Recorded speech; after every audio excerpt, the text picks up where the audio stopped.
Abisala mga kapuso! Welcome sa very special episode ng Sangre Acts. Special dahil hindi basa-basa ang mga guests natin for today. Kasi kung wala sila, wala rin ang kwento ng mga sangre. Pero Kiel, kung sakali lang na ikaw yung ipinasulat ng sangre, ano yung idadagdag mo sa kwento? Gagawan ko ng arc, sinaman to katukman na may pinag-aagawan din sila. Ano naman yun? Huwag mo sabihing sinunong imaw yan. Siyempre walang iba kundi ang chicken na lagi nating pinagtatalunan kapag gutom tayo. Ang paborito nating Chicken McDo. At mas masarap ang food with kwentuhan kasama ang brilliant minds behind Encantadia Chronicles Sangre. Mga kapuso! Yeah! Let's welcome Sangre's head writer and a member of the Filipino Screenwriters Guild, Miss Onay Sales Camero! Yes! And of course, Sangre's concept creator, creative consultant, and head writer, Miss Suzette Doctolero! Abisala po! Hello po! Tara, umpisahan na natin yung kwentuhan. Let's go! Ano pong feeling na mayroon na naman pong Encantadia for the third time around via Encantadia Chronicles Sangre? Ano po yung changes na ginawa ninyo, especially sa pagbabago ng panahon tsaka sa generation ng viewers natin? Na-amaze ako na may third siya kasi parang testament siya na pag may magandang kwento tas solid yung characters. Kayang-kayang madagdagan yung story. Mas ginawa nating mas maraming Mortal World dahil kinikilala natin yung Mortal World bilang part ng Encantadia World din kasi may mga characters tayo na nasa Mortal World. Alam mo, yung unang lira. And then yung mga sangre natin, mga tumira yan sa Mortal World. So, kung nasa na McDonald's, nandoon. Sinundan po natin ang McDonald's. Natin.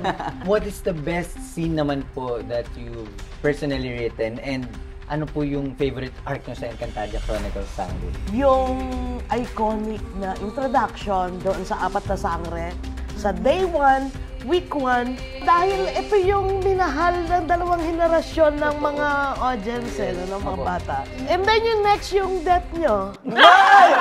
Bakit mo? Wag mo! Nabigla po ako dun. Ikaw, Onay, anong favorite mo? Favorite na arc ko yun nga, yung kung paano makakarating si Dea sa grupo nung mga sangre.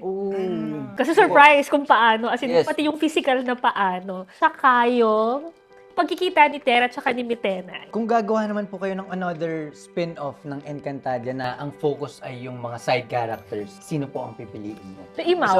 Si Imaw! Sinong Imaw? Saka yung balintataw niya, ang dami nakikita. So parang ang daming alam nito. Ako hindi character Ay, ano Gusto po? ko gumawa ng kwento ng Hattorya lang yung bida. Ay, ang ganda po nun. Yung ganon, di ba? Yes. Pero wala kayo doon. Wala po kami doon!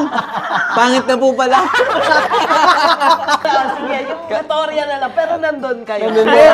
Yan, gusto ko po yan. Patay doon ang una sa Gusto ko yun. Meron po ba kayong mga moments na parang sana pala, hindi ko nalang ginawa to? Ako sana marami pang nagawa for Gov. Emil. Kasi galing ni Direk Ricky Davao, di ba? Yes. As 100%.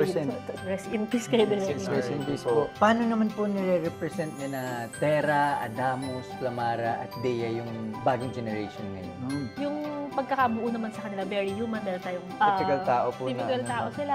Tsaka may isang gustong sabihin, lalo na yung pagpasok natin kay Dea kasi bakit siya magiging sangre? Wala naman siyang dugong mugaw. Hindi mo kinakailangan maging sangre para maging hero ka. Totoo po. Diba? Totoo po. So yun yung gusto nating parating. Alam mo, Kiel, kung ano yung kalaban ng mga writers? Mental block. Bakit? Kasi ang hirap mag-isip ng mga mangyayari lalo kung gutom ka.